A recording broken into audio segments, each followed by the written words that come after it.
The Blackhawks were back on ice in Chicago, and it was good to see them. We've got injury updates on Frank Nazar and Jason Dickinson, some thoughts from Connor Bedard about Macklin Celebrini, and we have to wax poetic about Duncan Keith, right? All that coming up next on CHGO Blackhawks.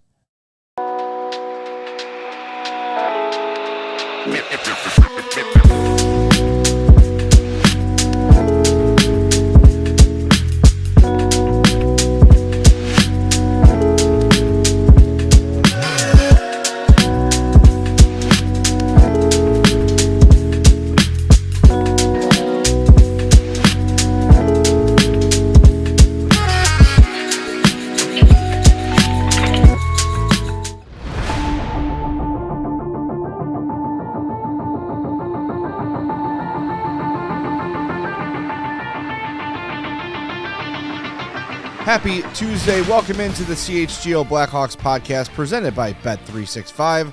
Download the Bet365 app. Use our code CHGO365 when you sign up. Whatever the moment, it's never ordinary at Bet365.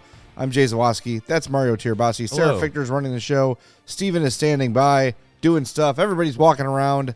It's a busy day here at CHGO and busy day at Hawks practice today. It was. The worst day of the week to cover Hawks practice? Tuesday. It's the Bears off because the media, just like Steven, when the Bears are off, the media blesses us with their presence. It's so like, nice. oh, the Bears are off, so we can all now pay attention to the Blackhawks. And they cram in, and the camera people, shut up, we're working. I got hit in the head with the camera 3 times today. I did see that. Sorry, I got a new lens. Okay, I'm bleeding.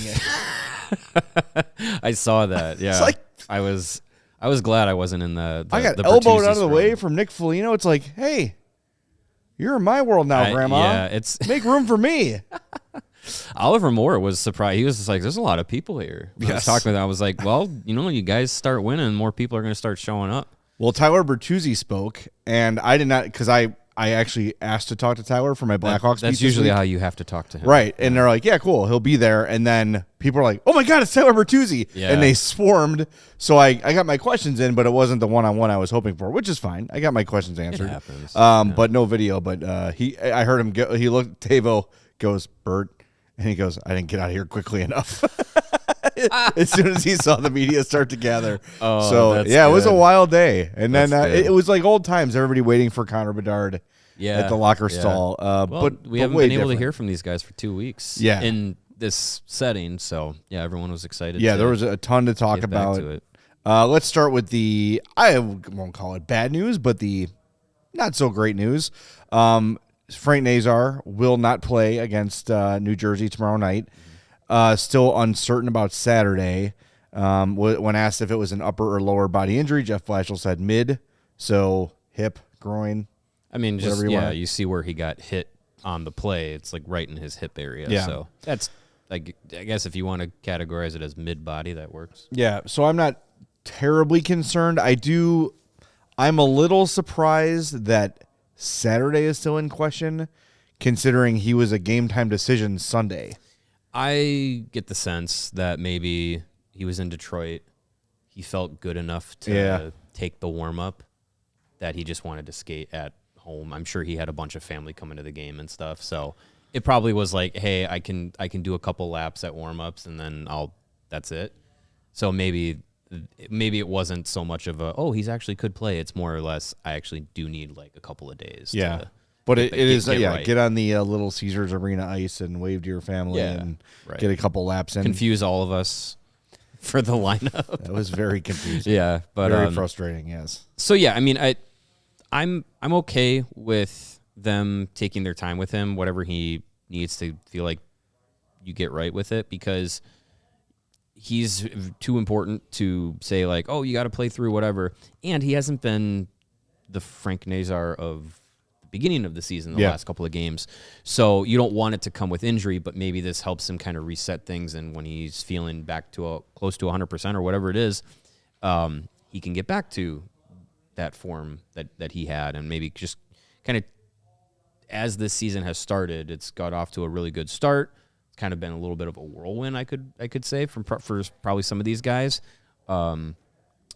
with media responsibilities and attention and all that stuff. But it's good for him to probably get a little bit of a break from that for a second and then come back to it and hopefully be raring to go. Yeah, we'll hear from Connor Bedard a little bit later in the show, but he did say, towards the end of the trip, the legs started getting a little bit heavy, so you can understand how Frank Nazar, in his first full season and the longest road trip he's ever participated in, even before he was dinged up, was starting to feel the effects of 12 days away, it's a grind, and it's something that NHL players have to learn to deal with as their careers go on. I have very little concern about Frank Nazar's ability to come back and produce at a high level. I think we've seen enough from him to know that he's not smoke and mirrors, that he's really what he is. But I hope this isn't a lingering thing that's going on forever. And I saw Lebowski in the chat said, "Is this an aggravation of his college injury?" I don't think we're there yet. They would never answer that question. But if this thing lingers for a week or 2 or 3, then you really start to raise some red flags. But I don't think we're anywhere close to that right now. It does feel like Saturday's a possibility. So long ago. It was like 3 years that he had that injury. But I mean, let him take his time. We had the same conversation with Jason Dickinson, who also is seemingly on the same timeline as Nazar now, where it's just like unavailable tomorrow, up in the air, probably not Saturday, but it sounds like at least where he was considered week to week, it might actually only be like a week or 2. Yeah, so he was in the gray jersey before practice. He was skating on his own, and then when practice started, he was gone. Frank Nazar, from what I saw, was never out there in any way, shape, or form today. So, again, nothing to read into, I don't think, but just giving you the news update as it is, as we saw today at practice. Why don't we hear from Blackhawks head coach Jeff Blashill? He does start with the Nazar injury in the topics here, but he kind of gets to everything here. So good stuff from the Blackhawks head coach. This was today after practice at Fifth Third Arena. How's Frank Nazar doing? I would say still kind of day to day. I don't have I don't anticipate him for tomorrow. Okay. For Saturday, I'm not sure. Okay. Upper, lower body? Mid. With Connor, he's always been a confident kid, but how much more confidence you've seen out of him, maybe even these last bunch of games with the point streak, everything. Yeah, I mean, I think everybody, he's, you don't get to the level of player he is without confidence, but to say that people's confidence don't ebb and flow, that's just not reality of life. And I think, I think when it's going good, it's going good. And, I think the good thing about Connor is when it doesn't, when the production isn't quite there. And I'll say this for the beginning of the year. I thought he was playing just as good at the beginning of the year and wasn't getting rewarded maybe with some of the production. And now the production's there. Certainly the power play's been hot. He's getting rewarded with it, but I don't think his game has necessarily, I think it's continued to improve, but it hasn't been like, they were really different players from one section to the next. So, but his, he's like you said, he believes himself, and that kind of can work you through some of those moments where you're playing well, but your production's not there. What about Dickinson? Do you have an update? I don't anticipate him for tomorrow. With Saturday still, not sure. How impressive is it when a young guy like Ryan Green can seemingly move up and down the lineup depending on role and not really miss a beat? Yeah, he's a pretty he's got a decent amount of things in his toolbox in terms of he's smart. He's got a good enough skill to play with good players. I think his smarts offensively and defensively, he's pretty naturally a fairly good defensive player. So that's allowed him with opportunity too, and allowed him to have kind of success in those different spots. I thought, they got thrust into, without Dickinson, you lose a real penalty killer, and then Frankie was out, so then Greener got way more opportunity even on the penalty kill. I thought he did a good job. So I think it's really important for players to be able to fill as many of those spots as possible, and he can do that. Do you expect a point where you evolve out of 11-7, or do you think that's something that's consistent throughout the season? I honestly haven't really thought that through. Like where I'm like, there's not a grand plan to at some point change it. I know it helps our team. I think right now the best. I think it's the best makeup of deploying our players, and so like from that aspect, we'll have 11-7 tomorrow, and Is there some point where it makes more sense? This isn't a thing where I think 11-7 is better than 12-6. I think it really depends on your exact situation and where your team's at. And for our team, I think it still makes the most sense to go 11-7. And at some point, if I change my mind on that, then we'll switch. Coming off a successful road trip, now having 8 of 9 at home, just what opportunity does that present to keep things rolling? Well, it's generally it's harder to win on the road. Not always, but it generally is that way. It's so you want to take advantage of your home games, and certainly a homestand like this, you'd like to take advantage. But I think the good thing about this group is we haven't got too far ahead of ourselves. We'll play tomorrow's game and then learn from that game, and that's kind of the approach we've taken. So we're not probably thinking of it from a hockey standpoint. I think it's nice for guys to be home after being gone for a long time, but from a hockey standpoint, we're not really thinking of it as a long homestand as much as really honestly the next game. And that can sound like coach speak, but that's reality, and I think our team's done a really good job with that. Bedard said before you guys flew on the road trip that he said it will be a bonding experience between the team. Is there anything new you learned about your team over those 6 road games? Well, I knew that on day, how many days was it? 12. I knew on day 11, I said to our staff, it's awesome that I don't hate you guys yet. You don't hate me yet. So that part's, we got a good group in the staff part of it. I would just say, I think when there's just different opportunities to bond, and some of them are on the road, and some of them are probably at home, and some of them are at team gatherings, and some of them are, through struggle, like training camp. Some of them are when you got to fight for each other, like Calgary. So, those are all different opportunities to bond. Why do you think Tyler Bertuzzi thrives playing under you so much? I can't answer that. I know that I think Tyler's a really, really good player, and he's a winner, and I want him on my team all day, every day, any team that I'd coach. So, does that give him more confidence? I can't answer that for sure. I just know that how I feel about him as a player, and I've always felt that from the day I coached him in Grand Rapids when he was coming out of junior hockey. He's just a winning hockey player that does a lot of little things that sometimes is more noticeable maybe from the bench than it is from 200 feet or 200 whatever, 200 levels. So he's a winning player that I'm glad's on our team. You were mic'd up early in the season addressing the team after Foligno had gotten a fight, and you said, great, but it can't be him every night. How encouraged have you been to see some of these young guys who, it's out of their comfort zone to stick up for, or to bring that physicality to the table, to accept the challenge?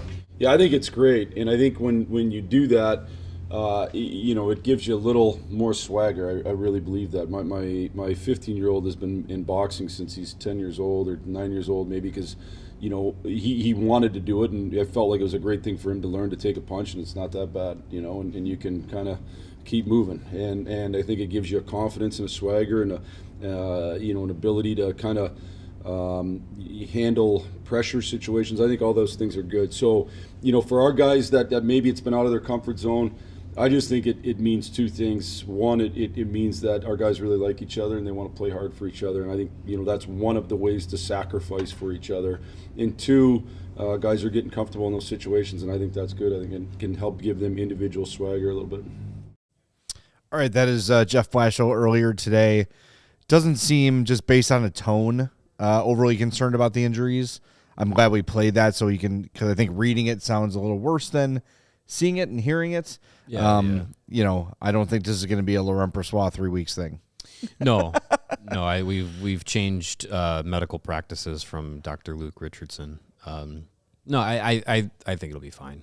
And I liked what he has said about Tyler Bertuzzi. I know you're going to be working a little bit more on their relationship and everything, but it's just interesting because we can get into it more after the break, but I feel like since Jeff Blashill's been here, we are getting a different version of Tyler Bertuzzi 100%. Than I think we ever perceived or would have heard from Detroit fans or Bruins fans or Leaf fans about him and how he plays. Like it's interesting how it's kind of flipped a little bit this year. Yeah, let's get to that after the break. In the meantime, make sure you do us a favor. Make sure you're following us on YouTube, subscribed. Make sure you hit that like button for us right now if you're watching us. please hit that like button. We should be well over 100 likes by now. We are, almost 20 games into the season here. Let's go. Let's get those like buttons up. And make sure you're following or subscribed on your favorite podcast app. We'll be back in 2 minutes with more on Tyler Bertuzzi and Jeff Blashill. And we got a super chat or two we want to get to as well. Then we'll hear from Connor Bedard coming up on CHGO Blackhawks, presented by Bet365. Whatever the sport, the app to bet is Circa Sports Illinois. Circa Sports, it's sports betting the way it should be. Circa Sports Illinois offers you high betting limits, low holds, and the best customer service in the sports betting world. Universe even. Bet on all your favorite teams in every game this season. I, for one, am very fired up about tonight's Colorado-Anaheim hockey game. Mm-hmm. I'm not really sure how to wager it, but I'm going to find a way, and when I do, I'm going to use Circa Sports Illinois. They've got spreads, props, futures, or in-game, whatever you're looking for, whatever your game is, Circa Sports has it. You can fund and bet like a pro from anywhere, anytime in Illinois. So do yourself a favor, download your new bookie right now at circasports.com. You must be 21 or older to play. If you or someone you know and love has a gambling problem, you can call 1-800-GAMBLER.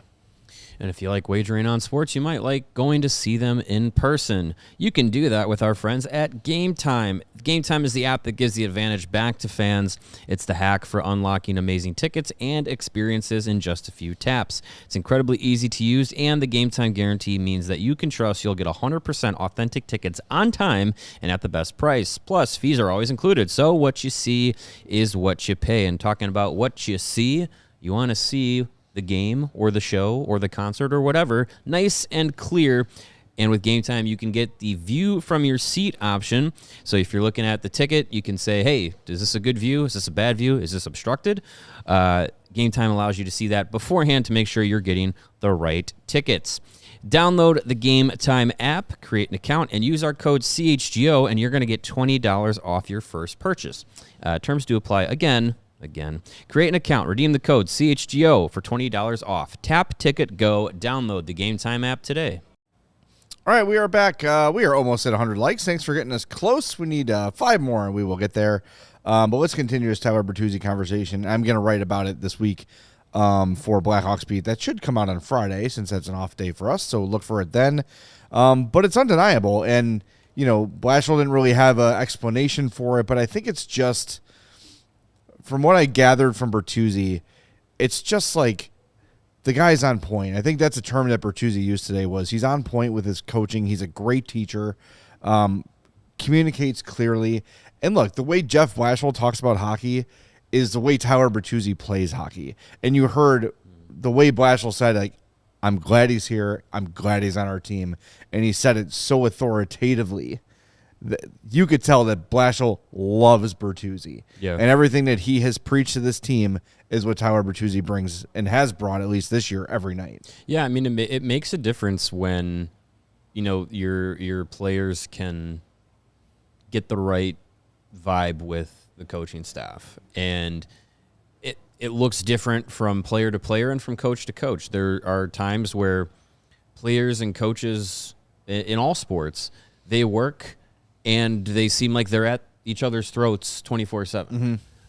And there's times when players and coaches are so kumbaya, it's ridiculous. Like it doesn't even feel like a player-coach relationship. It just works differently. And I think with all we talked about in the offseason about the coaching search and David Carl felt like the right guy for a young group. Well, it does matter how the rest of the group would have responded to that. And yeah, maybe some of the young guys, some of the guys that have played for him before, whether it was Team USA in the World Juniors or in college, some players had some experience with him. Like, yeah, maybe they work, but how is it going to work with the rest of the group? And I think that's where Kyle Davidson kind of went with a guy like Blashill, who's had time around the NHL, who's had time with Team USA in different aspects. Like, he's coached Bertuzzi, he's coached Donato before. He had Bertuzzi in Grand Rapids, too. Yeah, he had Bertuzzi early in his career. He had him forever, yeah. And so he's just a guy that you're able to kind of know has some relationships with other coaches, other teammates, other players. So you can kind of get a sense of where they stand amongst the league, and how he approaches the game is meshing well with this group. And we talked about it in the training camp, how well everyone responded to his style and how you see it translate in the way that the team is playing.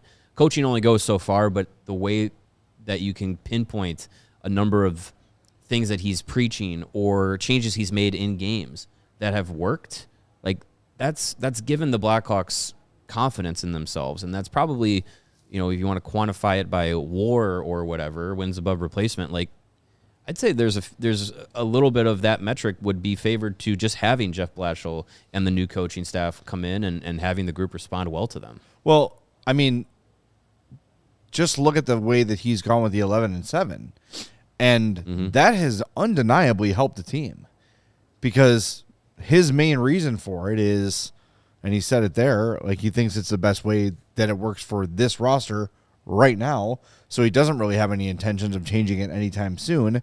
But it gives them the ability, if a young player is struggling, to, okay, we're going to bring you back a little bit, we're going to pump this guy up a little bit. The ice time is much more evenly distributed among the defensemen, so no one's getting their ass worn out night after night after night, which, look, it was great that Sam Renzel finished last year playing 25 minutes a night. Was that the best thing for his development? Probably not. Sure, it's only a handful of games. Not sustainable, no. Right, but you don't want to do that in his first full year when you are, 0 points in the standings, 0 games played, and there is still in their mind something to play for. End of last year, there's no pressure. Throw him out there, see what he can do, get as many looks as you can at him, right, and make your decision. But now you've got that. So just the willingness to go outside the box and do what is truly best for the team. And you've seen it, like, they have dealt with some injury stuff this year already. You had Foligno miss games because of his daughter's surgery. You've had Dickinson out. Now you've got Nazar out. And it feels like everything that he has done in terms of line adjustments has worked. It feels like every button he has pushed has worked successfully. And even like you look at the power play. He moves Levshon to power play 1, moves Bedard to the right-hand side, to the right wing side instead of left wing side. He flipped Burakovsky and Teravainen. Yeah, and these little things he's doing are working. And his line combos, Colton Dock is getting to start at left wing in the first part of the year. It worked for a while, and then it stopped working. Then it was Ryan Green for a while. Now it's Bertuzzi, and that line is thriving, and it's brought the best out of Burakovsky and Bedard. And now you're seeing Tavo shoot the puck. And, everything is just sort of working. And look, is this sustainable? If you want to find the Hawks doubters, they're very easy to find online, and they'll show you look at they're scoring way more goals than expected, and there's no way they can keep this going. Well, they've been saying that now for about 10 games. Yeah, that none of this is sustainable, and it's going to come crashing back down to earth. And sure, maybe it will a little, but I think we've seen enough from this team. And I think our notion, by the way, of the last couple of years of, wait a minute, this roster is better than it's playing. We thought that, there's a reason Luke Richardson was fired. Kyle Davidson said it. He said we are an underachieving team right now. We should not be playing as poorly as we are. So maybe Blashill has them playing obviously above expectations. Yeah. But I think they were a little bit better of a team than they showed over the last 2 years, because it felt like a team that was not well coached. Maybe they didn't have the total respect for the coaching staff. Maybe even if that's subconscious, right? I don't think they were grumbling about Luke or Sorensen. Yeah. But I think there's a little bit of this all right, well, we'll try this again and see what happens. Yeah, I think the last few seasons you might have had the mindset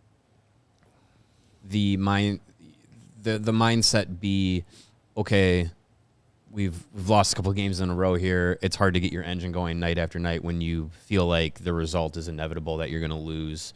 And it was hard. It's hard for a player to kind of snap out of that. And when you don't have, if you don't have the right coaching staff to instill some confidence or shake that mentality out of the players, then it's going to be hard to kind of get yourself out of that cycle. And I think that's what we saw last season. The first year under Luke Richardson, we knew that team was going to be bad and going to get worse as the season went on. And yes, it did. It did. But at the end of that, towards the back half of that season, we were saying, wow, they're more competitive than they should be.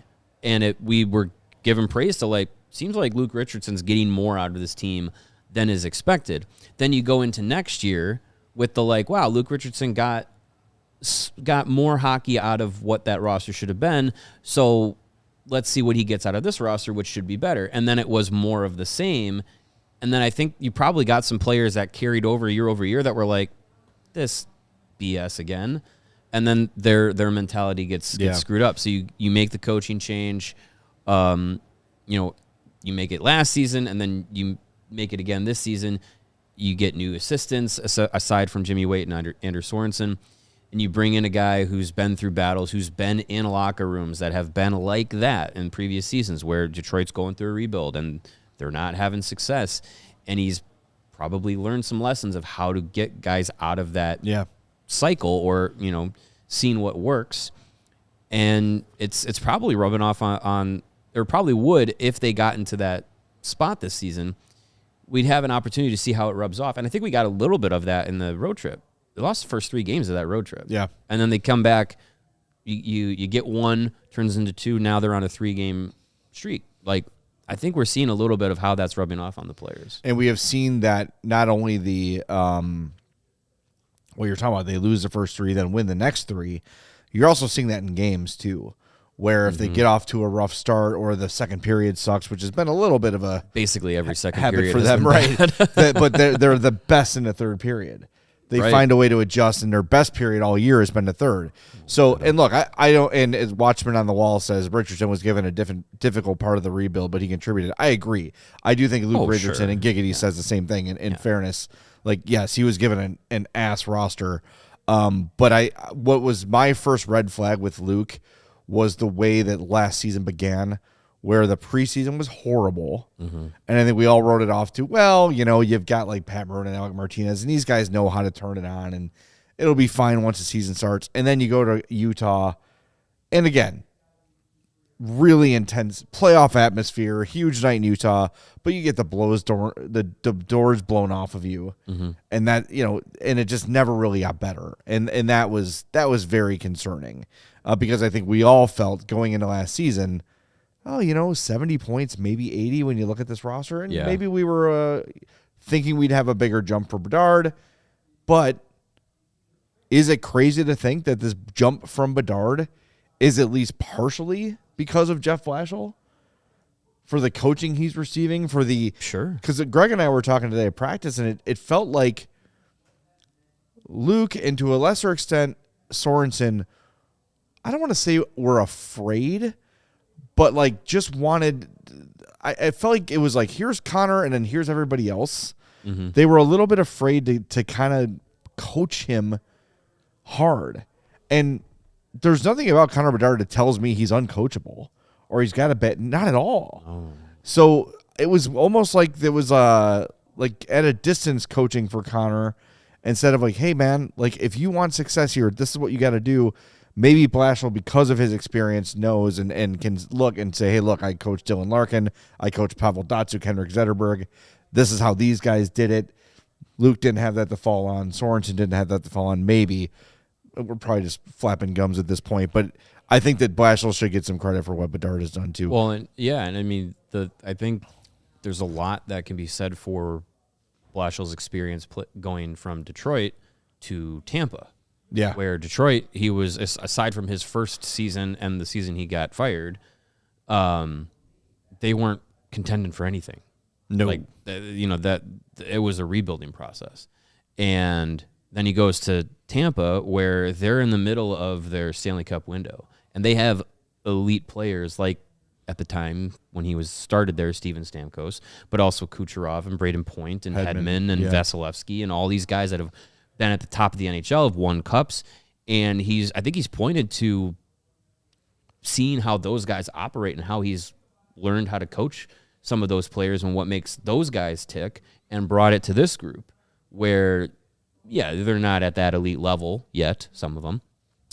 But he's still operating as like, well, this is how you got to coach elite guys. If you want to be in this league and you want to be at the top of the game, this is how those guys get coached, and that's the expectation now. So I think you have someone who's been around that now coaching Connor Bedard and the group.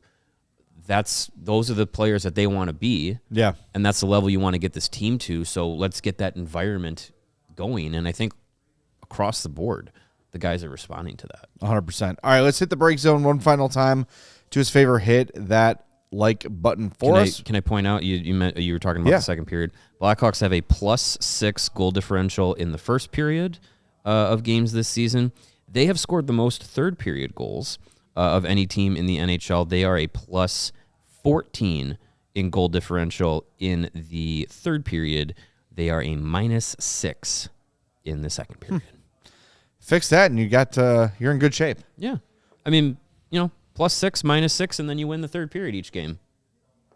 That's a recipe for success. I guess so. That gives you a winning record and a playoff position. There you go. All right, we'll talk to you in 2 minutes. Let's get some more likes. Hit that like button. We'll be back in a moment on CHGO Blackhawks.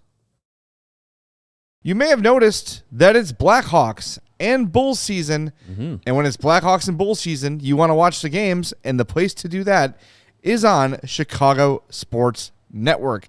Visit chsn.com/podcast. It's very important to sign up for your 7-day free trial of their all-access plan. That gives you over 300 live games per year on that all-access plan.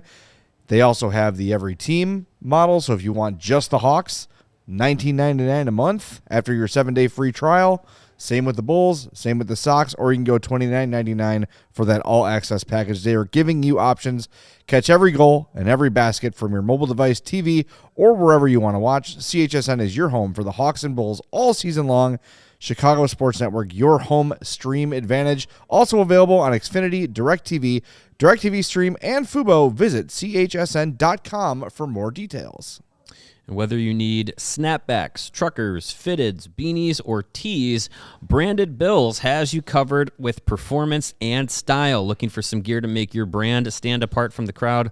Branded Bills has you covered with the best custom headwear. You can start your order, and their dedicated team will help you create the exact custom apparel that you need. They also have a partnership with 40 colleges, including 10 Big Ten schools as part of their campus collection.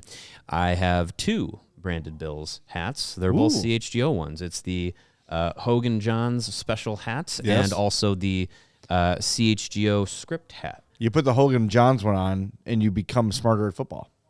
I've tried it. Yeah, it does. It does help a little bit, just a little bit. You can go to brandedbills.com and use code BBCHGO for 15% off your first order. That's brandedbills.com. Use the code BBCHGO. All right, we are back on CHGO Blackhawks, and we want to tell you about our killer diehard deal going on right now. Go to allchgo.com/Hawks-offer-show or scan that QR code on your screen and use our code HAWKS to take advantage of our $36 for the year diehard offer. You do get your free shirt or hat upon sign up, or $35 off a hoodie. Whatever you prefer, you can unlock our premium coverage like Blackhawks Beat, Rebuild Report, all the stuff we write all the time. 20% off all of our events. Our takeover, we still got tickets for the season finale. Yes. 100 level against the Sharks, the Vibes Bowl. You're going to want to be there. Sit with us during the game. We have a pregame. It's the tune-up for the meetup. playoffs. Is that the one with the postgame show? That's the last postgame of the regular season. Yeah. So, yes, after the game, come on back with us and be the live studio audience for the final regular season postgame show. Yes, that's part of the perks. Mm-hmm. So you don't have to be a diehard to buy those tickets, but if you are, you'll save 20%. Yeah. And you're going to buy a couple of those tickets, $36. It's worth it. Trust me. It pays for itself if you go to one event. So take advantage. allchgo.com/Hawks-offer-show. Become a diehard for $36. And Thursday, after this show, I will be driving home, and I'll be doing a Q&A with our diehards on our Discord. So make sure you join us for that. That'll be fun. That will be fun. All right. Super chats. We got a couple here. Let's get to them real quick.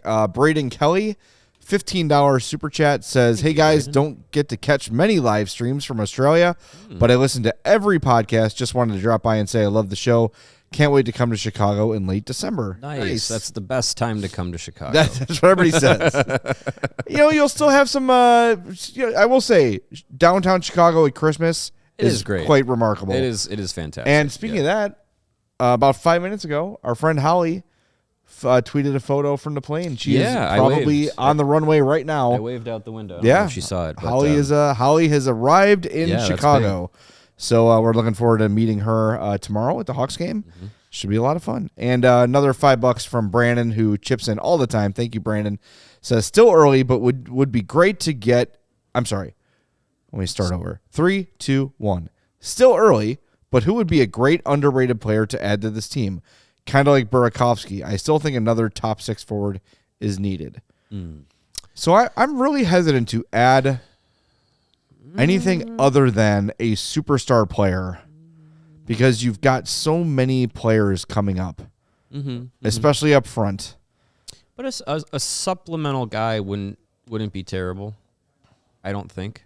The thing for me would be like, what is their time frame? What is their purpose being here? Is it to add to the group long term that you think this guy will eventually pan out and play in our middle 6 or whatever and is going to be here for the next 5+ years or whatever? If that is that possible? Or is it rental because you think this group is good enough to actually push into the playoffs? Like what is their fit? Because those are the two paths that you could go down, right? Yep. And I think, and I think I'm open to that idea, to both ideas really, but it's just the timing of it. Are you looking to maybe try and jump on a team that's already underperforming, counting themselves out, and has said players are on the market, like the Blues potentially? Yeah, you want Jordan Kyrou? Braden Shen, Jordan Kyrou? Sure. I'm open to that discussion. Or are you waiting to see what this team actually is through December and January and as we get to the Olympics and then say, are we going to go and get somebody for a push rather than long term? Jordan Kyrou is a really interesting name. Speed. Because he's a good player. Like, yeah. So his career, when he started full-time, 75 points, 73 points, 67 points, 70 points. This year he's got 9 points in 15 games. He's been generally healthy his whole career. The Blues are ass. They are cheeks. They're not good. But he's got 6 years left. He's 27. What's he making? His contract is 8.125, which is pocket change with the cap going up. At 6 years. I mean, so at the end of his contract, he's 33. Yeah. But your quote-unquote contention window opens, he's still 29? Yeah. I don't think that's a horrible idea. That's a conversation I'll have. I just wonder if I don't like, to me, this idea of like, we don't want to trade in conference. Look, if the Blues are trading Jordan Kyrou. Interdivision. Thank you. That's what I meant. If they're trading Jordan Kyrou, they're trying to rebuild. They're clearly beginning. Are you willing to give? You're not punting a 6-year, 8.125 deal for a guy who's been great for you his entire career. So who cares where he goes? Like, oh, he's going to haunt us. Well, guess what? Everyone's going to haunt you because you're going to suck for 5 years. Mm-hmm. That's part of it. It's like when they always read the stats of the last time the Blackhawks beat this team was 5 years. It doesn't matter. They've been. You had Jacob Megna on the ice. Don't talk to me about these last time they beat anybody. You know what I mean? Like that doesn't matter. But a guy like Kyrou I would take. Look at the Blues. They've got their first round picks intact for the next 3 years. Just one in each of those. They have no second round pick in 2026 or 27. Blackhawks have a couple of those. It's all a matter of what you're willing to give. Are you willing to move? I feel like Kyrou a prospect. I feel like Kyrou with cost control, you're probably giving up something really nice. Honestly. I would think so. You're probably giving up like Boisvert, maybe. Like it's because if I'm the Blues and I'm giving up Jordan Kyrou, I want someone who's going to replace him and be young and be ready to go. Which Boisvert's on that path. He's should be NHL ready at the end of this year. Could be, yeah. I don't know. Would you trade somebody like Nick Lardis for Jordan Kyrou? Because to me, Nick Lardis still feels like a bit of a not a sure thing. Right. And same thing with Boisvert. I'm just saying, like, Yeah. those guys got to figure out what they are in professional hockey, sure. But outlook, projectability, being, in Boisvert's case, a mid-first round pick. Well, and Giggity says the Hawks aren't a Kyrou away just yet. Maybe in a year or two when Frondell, Kanserov, et cetera here. Well, yeah, if he's on contract for 6 years. That's what I'm saying. It's like, look at the landscape. The ability to land a player of Kyrou's quality is going to be incredibly difficult going forward. Like, guys are not reaching free agency anymore. Mm-hmm. Even last year, the only guy to hit, the biggest name to hit was Nikolai Ehlers, who's a great player, don't get me wrong. But Marner never made it. Rantanen never made it. McDavid isn't going to make it this summer. Kaprizov's not going to make it. Those guys are not making free agency. And those teams are starting to learn, like Toronto did, like, well, you know what? We're not going to re-sign Mitch Marner, so we're trading him to somebody. We're getting something for him. We're not just going to let him walk. So you got to start giving up assets anyway just for the opportunity to sign a guy. If you can get Jordan Kyrou for the next 6 years at 8.125, sure, they're not a Kyrou away right now.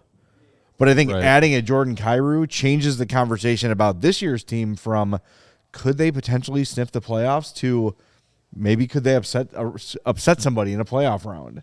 Yeah, if they were to get there. Exactly. And I think I would say adding a guy Kyrou like that is a lot helps more get you likely. there. Yes, I think so. He's had 3 straight 30-goal seasons. I mean, he's a really good player. Yeah. And he's never played with anybody like Connor Bedard before. No, not on the Blues. So, I don't know. I see people flat out saying no. I don't know. I don't know what you're waiting for. You want to add top 6 help for Connor Bedard. The free agent market is incredibly unlikely that anyone's going to be available that's going to be as good as Jordan Kyrou. Mm-hmm. I would also call Dallas about Jason Robertson because that still has not been solved. Yeah. So are they willing to take on some picks or take on a couple of young prospects? Yeah, I mean, I think if you're talking about trying to get someone who helps you now and also down the road, Kyrou and Robertson, they fit those. I think the hesitation in a lot of Blackhawks fans, and I would tend to also kind of lean this way too, is you have a lot of good players coming up. You have a lot like seemingly ready to go over the next year or two where spots are going to be open by guys like Jason Dickinson probably not sticking around, by Nick Foligno doing whatever he does at the end of this season, by Connor Murphy probably not sticking around, Mikheyev as well. Like he might not stick around. Who knows? Right. So all those spots are going to be open, and you're going to have competitions where guys like we thought Landon Slaggert might be an NHL player. He might get leapfrogged by these guys coming in. So you want to see what those guys end up being because they seem like they could fit the timeline and be part of everything and be as good as the players that you're in the conversation of adding. So it's kind of like the Family Guy reference of a boat's a boat, but the mystery box could be anything. It could even be a boat. Right.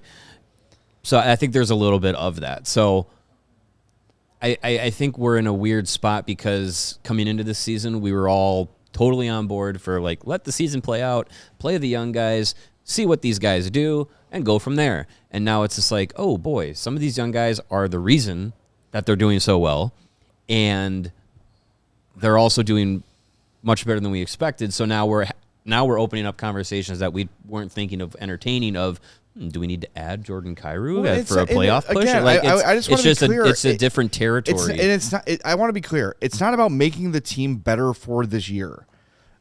Fine. Will it make them better this year? Yeah. Okay, fine. I think the McKenna sweepstakes are probably out the window anyway, right? Unless a bunch of guys get hurt. It all comes crashing down. Unless everything comes crashing down. Yes, or they get incredibly lucky and win the lottery. Right, there is a chance. If they finish with the 14th best odds and win, that might be the best Blackhawks season we've had in 10 years. But Pizza Man says, "Thank goodness Jay isn't the GM," and that's fine. I can take criticism, but my point is, I love Boisvert. I love Lardis. I think all these guys are going to be really good players. Are any of them perennial 30 goal scorers? I'm not talking about go find anybody. We don't know yet. I'm not saying go trade for a 35-year-old guy who used to be great just to make this team better. I'm talking about setting yourself up with a top-line 30-goal scoring winger for the next 6 years at what will be a bargain contract now. Right now, 8.1 is a bargain contract for that kind of a player. And it's 6 more years of that. So when you're talking about how are the Hawks, when it's time to win, how are they going to be able to add and supplement and bring in, I'm not saying Jordan Kyrou is Marian Hossa, but bring in the Marian Hossa type signing? He's a Havlat. Sure, yes. Yeah. How are they going to be able to do that when you look at the landscape of the free agent market and the trade market? It's just not how it used to be. Yeah. You're not going to be able to wait until great free agents become available and make an offer for 5 of them, and then you'll land 1 or land 2. Mm-hmm. It's just that is not, 1 or 2 big names will come out every year, and it's very difficult to land one of those guys. So it'll be easier as the Hawks get better. Yeah. But the ability to just simply trade for a 30-goal scorer every damn year when you're chock full of prospects and chock full of draft capital, this is the time you make a deal like that. And maybe it's a year earlier than ideal, but what if the Blues figure it out? And they start getting better and they change their mind about potentially trading Jordan Kyrou. Mm-hmm, mm-hmm. Yeah, I don't want Braden Shen.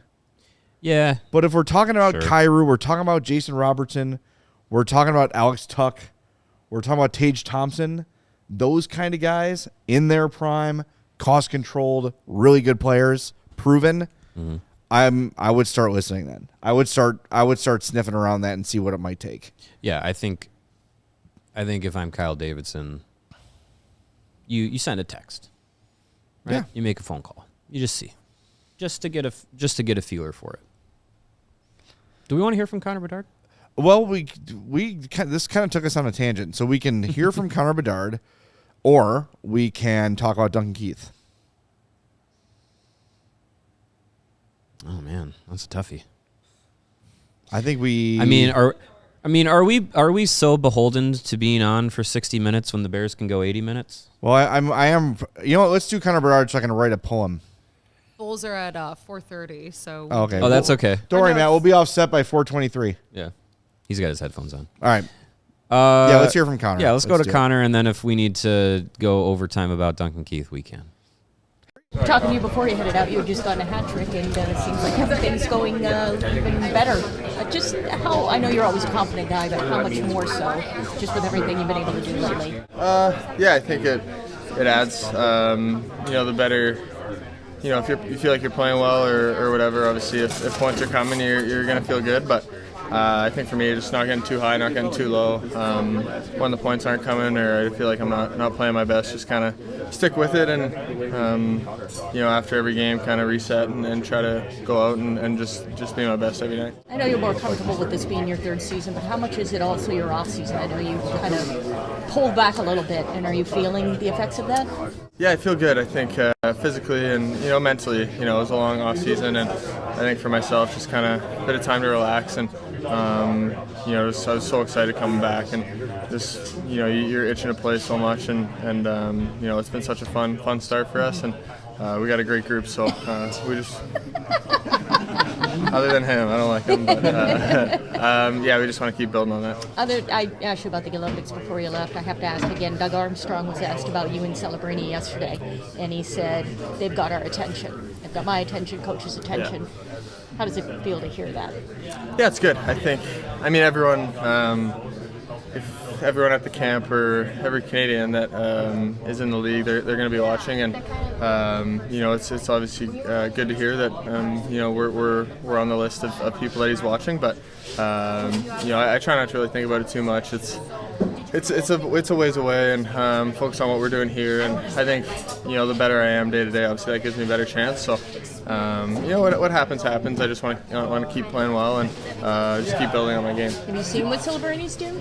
Celebrity's doing? Yeah, for me to say. No, it's been fun to watch. I mean, him and I are good buddies, and I think that's the funny part about it is every time he gets a point or scores, I'm one of the happiest guys. So I'm just excited for him that he's doing so well, and their team's obviously having success, which I know is the most important thing to him. So it's been fun to watch and great for the league. Kind of was it amazing to come back home, win the last 3 games, really have this momentum coming here. Yeah, that was a huge last 3, I thought. Obviously a couple there to start that didn't go our way, and for us to kind of fight back and then end it off and ended up being a solid road trip, about 500, and especially that last game, it's a 2-week trip. I think some of our legs were a little heavy, and we found a way. Obviously, Sodi was unbelievable, and a big reason we won that. But for us to kind of find a way to win that and kind of got that one out was great. You learned about this team at this point? Just our fight. I think we're a hard team to play, with our speed and our competitiveness, and just how hard we play. That's when we're at our best. That's when we're at our best, and if we can try to do that every night for 60 minutes, it's pretty cliche, but that's when we're going to win games and have success. You should see the number of Sharks fans, mostly young women, that have retweeted and interacted with Connor Bedard talking about his friend Macklin Celebrini in positive ways.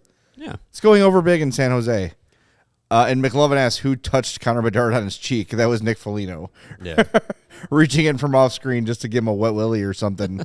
And Connor did not see it until the finger was in the ear perfect. firmly. It was pretty good. But yeah, it's cool. He was asked about Celebrini and said, hey, I get excited when I see him score. We're friends, and it's very cool to see. So, look, he's right, too. It's good for the game. Your 2 young stars are kicking ass. Hate each other. Well, because Tracy asked about the Olympic thing, and Doug Armstrong, the GM, said, hey, we're noticing what's happening with Bedard and Celebrini. Hard not to. Yesterday you mentioned Scott Wheeler's poll. Mm-hmm. We have an update. Yes. Scott Wheeler asked yesterday, you're the GM of Team Canada for the Olympics. Do you take Bedard, Celebrini, both, or neither? The polls are closed, everyone. Ooh. So if you're in line, stay in line. But over 3,000 votes, 65% say both, yes, which I think is the right answer. Correct answer. An additional 27% said Celebrini only. 4.5% said Bedard only, and 2.8% hate fun and said neither.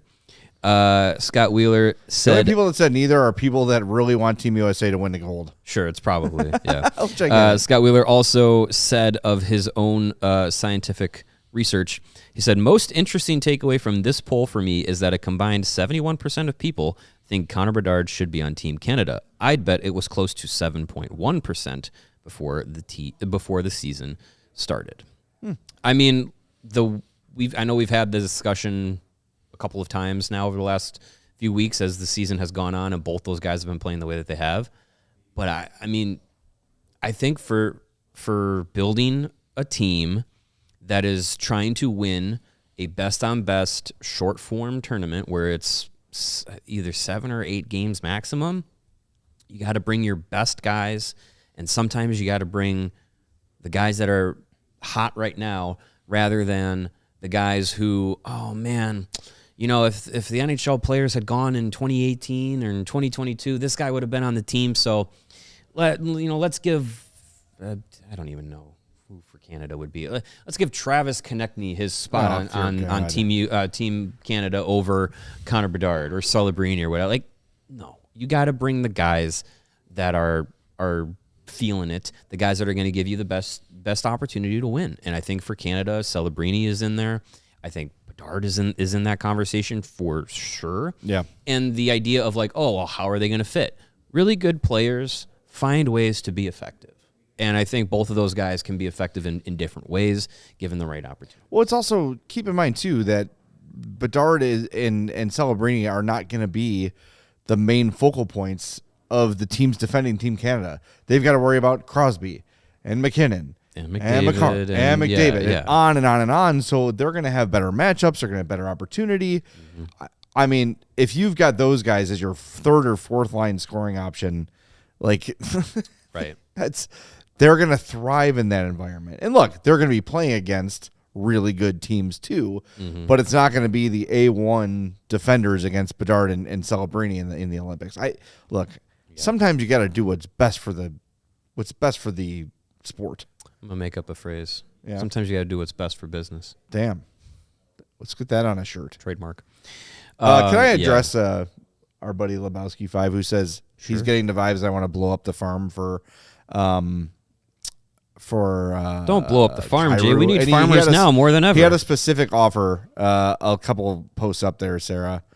He asked if I would trade Boisvert and where was it? Boisvert, Kancherov, and 2 firsts. No, absolutely not would I do that. But I would trade maybe one of those guys and maybe a first. Okay. No. Yeah, look, Jordan Kyrou is not going to cost you 4 first-round. At no point did I say anything remotely close to blow it up for Jordan Kyrou. I said if he's made available, sniff around, and if you can pull from your stable of expendable assets, be them prospects and or picks, then if it makes sense, you do it. Kyle Davidson's not the kind of guy who's going to blow up the farm for anybody. It's just not his style. Yeah. But the reason you accumulate prospects and picks is so when good players become available, you can acquire them. Yeah, you have the ability to try and make those moves. Yes. As you were talking with the Blues and the draft picks that they have or don't have, Hawks have 5 picks in the first 2 rounds this year. Yes. Are they going to use all of them at the draft? Probably not. So that's a way to be active. Yes. In those trade markets.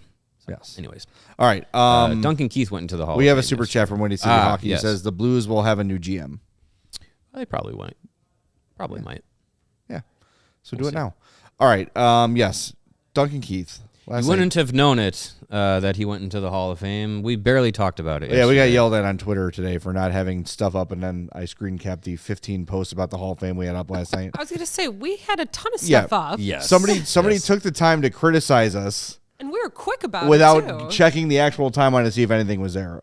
In fairness, it was like 3 tweets deep before you got to any Duncan Keith stuff. But yeah. Because we were in practice. That account's probably distracted by all the other stuff that they comment about. On the internet, but just go on our YouTube. Anyways, yeah, we got plenty. We had plenty of Duncan Keith. Anyways, coverage, here's a lovely photo. Deservedly so. Yeah, this from Christopher Steeg's Instagram. Yes, this is off Christopher Steeg's Instagram. I love this. I love this photo. It's just all the guys from all those cup runs. Not all of them, but a lot of them. There for Duncan Keith in his Hall of Fame night. Corey Crawford, Ben Eager, Patrick Sharp, Dustin Byfuglien, Andrew Shaw, Andrew Ladd, and then there's Keith. Behind him is Brian Campbell, Brent Seabrook, Christopher Stieg, Brian Bickle, and Marian Hossa. Look at Hossa. Man. He could still play. Love that dude. If you could get him some gear that's not going to make his skin burn, he could still play. Can't we, in the year of our Lord, in the year of our Hossa 2025, can we not find something to help him? I don't know. Ridiculous. It's interesting, but I mean, yeah. If you saw it last night, Duncan Keith going into the Hall of Fame. We had him on the show a couple months ago. Just a guy that was so integral to the modern Blackhawks, and changed how changed in certain ways how the defensive position was in the NHL at that time, and didn't do it right away when he got into the NHL, but when he found his game, he won 2 Norris trophies, won a Conn Smythe. Blackhawks don't win 3 Stanley Cups without him. Definitely don't win that 2015 Cup without him playing the way that he did. One of the best, arguably top 3 defensemen of his generation. That's why he's in the Hall of Fame. And he pointed out, Brent Seabrook, a guy that he played over 1,000 games. That's crazy. Alongside. He's the only defensive partners to do that in the NHL. Just awesome. Just an awesome night for Blackhawks memories. By the way, shout out to Brent Seabrook and Duncan Keith for enjoying the same diet I would enjoy on the road. of chicken tenders and fries. And I Diet love that, that Keith was like, I was into fitness, not diet. So that was one thing that stood out. We are going to go to overtime, by the way. So if you're watching us on Samsung, Roku, the Xfinity app, switch over to allchgo.com to watch the rest of the show. But I thought Keith just did such a great job with his speech. Really well written. I wonder if Barry Rosner wrote that one too. I don't know. It was really, really good. And him getting choked up about Trent Yawney. And I think this is like, I don't know. I really would love to revisit the Trent Yawney era with some of these guys because clearly, especially the defensemen, he made a huge difference for those guys. And Trent Yawney, if you don't know, was the coach 2 before Q because it was Yawney, then Savard, then Q. Mm-hmm. But when you're talking about the development of Keith and Seabrook and those guys, Trent Yawney was the guy who did a lot of that. Mm-hmm. And I don't think I've ever seen Duncan Keith get choked up before. And as soon as he mentioned Trent Yawney, he got choked up. Like that guy clearly made a huge impact on Duncan Keith's career. I'd love to get him on the show. Is he still with Detroit? I think so. I think he's still an assistant in Detroit. But anyway, it's funny how time kind of forgets these guys who were really a big part of the development of those dynasty teams, right? And I think Dennis Savard probably gets some credit that, I mean, look how crushed Patrick Kane was when Dennis Savard got fired. Yeah, Trent Yawney's still an assistant with Detroit. Okay, yeah. So Yawney's still with when Savard was fired, I mean, it was Kane's first coach and a guy that I think he probably connected with really well because of the style of player they were, the profile of player they were, the jet flying Castile.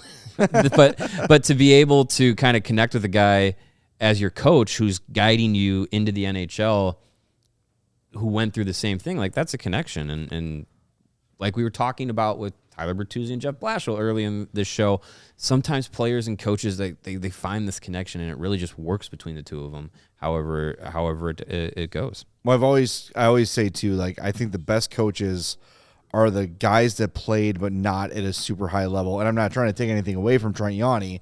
Trent Yawney had a long, good NHL career, but he was never an all-star level player. He was never a top scorer. He was just a really reliable, like a Connor Murphy type.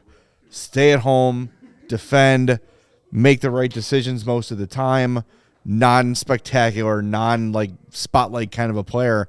Those guys always make good coaches, and I'm a little bit surprised that Yawney has not gotten another head coaching opportunity.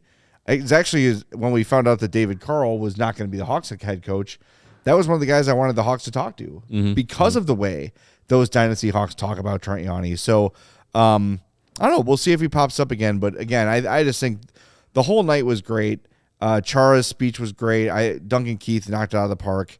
And it's cool to see the turnout and to see how close these Dynasty Hawks are still with each other. Yeah.